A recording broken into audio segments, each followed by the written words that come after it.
everyone, I'm Max Velasco, and today I'll be talking about the double mind condition found in the Philippine political landscape.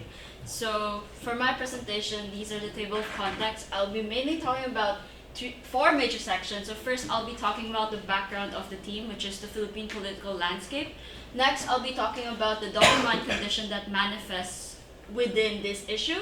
Next, I'll talk about how this double mind condition manifests within specific voter groups that I'll be mentioning later. And finally, I will be concluding with some of my own perspective and thoughts on the said issue. So first, to give just a very brief overview of the issue. So the Philippine political landscape dates back to our colonial history. So in Philippine history, we were colonized by three major nations. Spain for almost over 300 years, America from around the 1900s, and then Japan for like 20 years, if I'm not mistaken. So colonial history, especially in the Spanish period, is the reason why the centralization of power exists. This is because within the Spanish colonial times, a lot of the power is distributed among people who the Spanish people are like familiar with. So these are people who they know aren't going to necessarily fight back against them.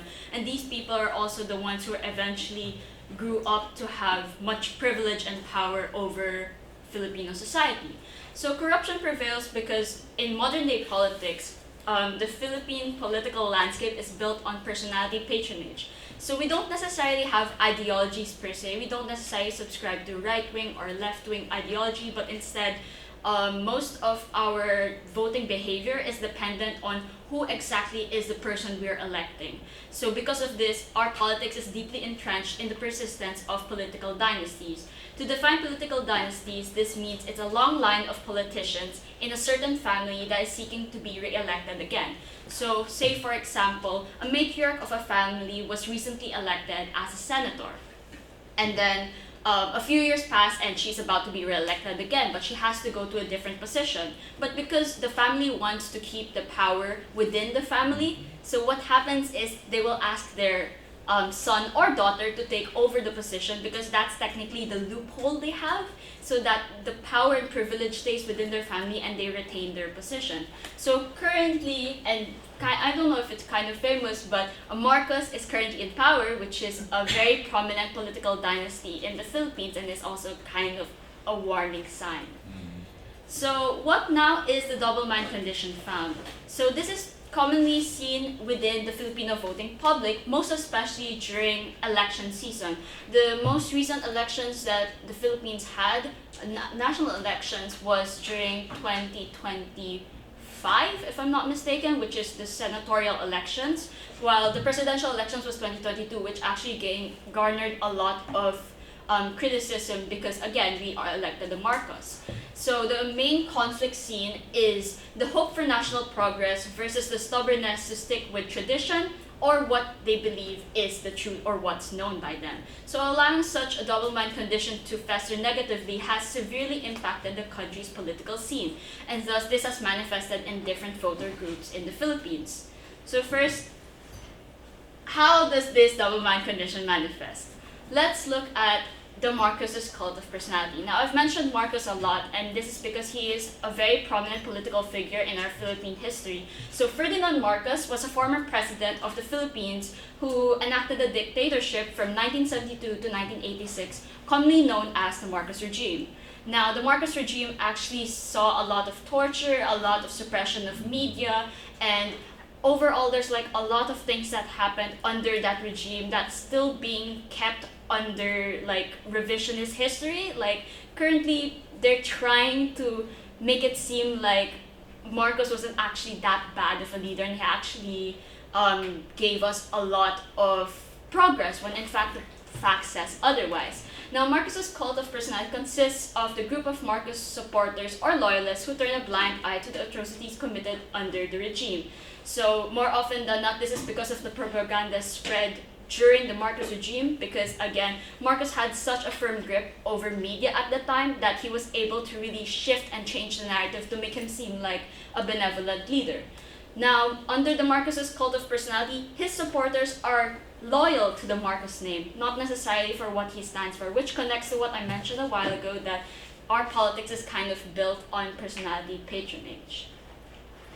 So next we have the diehard Duterte supporters, or we also call as the DDS. Now some of you may be familiar with the ongoing case trial in the Netherlands, The Hague, of the ICC with Rodrigo Duterte, which is the one I circled over here. So he was our former president from 2016 to 2022, and he was most famous for enacting the drug war, or Oplan Tokhang in Filipino.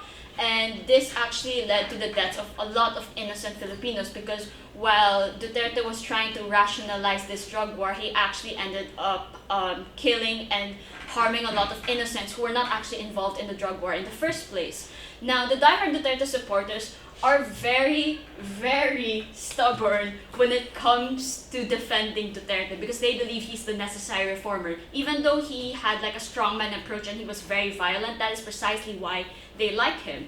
And DDS is commonly known to use hate speech, smear campaigns online, and more often than not, they do it against their critics, who they call the Dilawan. Dilawan is another group of supporters who follow the Aquinos. The Aquinos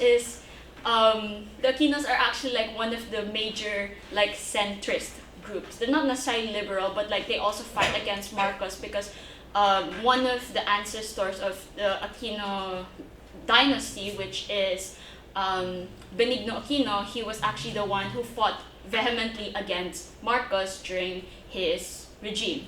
So now, actually, our vice president is Duterte.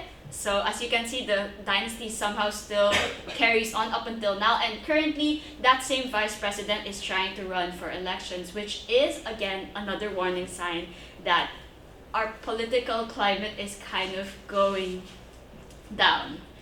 So another phenomenon that I actually wanted to highlight as well is the Bobotante phenomenon. Now, to talk about Bobotante, it's a pejorative term that is used to refer to someone who does not vote wisely. So this is a combination of two Filipino words, botante, which means voter, and bobo, which is actually a curse word, it means stupid.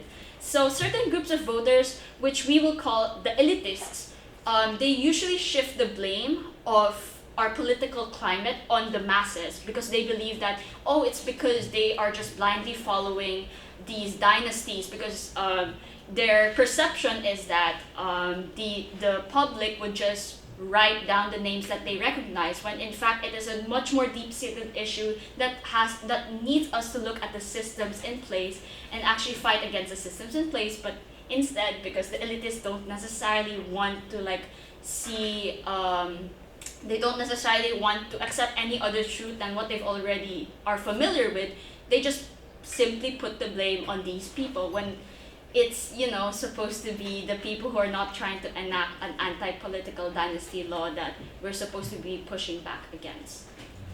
So now overall, coping with this double mind condition is expressed in different ways within different groups of voters, but undoubtedly this kind of condition still affects the cognition of a lot of Filipinos until today. So from my perspective, I believe that even though change seems impossible at the moment, trying to shift the narrative gradually can help us address this kind of the double mind condition. Instead of viewing it as something debilitating and something that is impossible to change, we must critically examine and kind of come up with resolutions that, you know, would be able to help us to kind of understand why our political climate is that in the first place, and try to advocate for certain reforms that actually look into said solution and does not just shift the blame to different kinds of people. Yes, that's all from my presentation. Thank you for listening.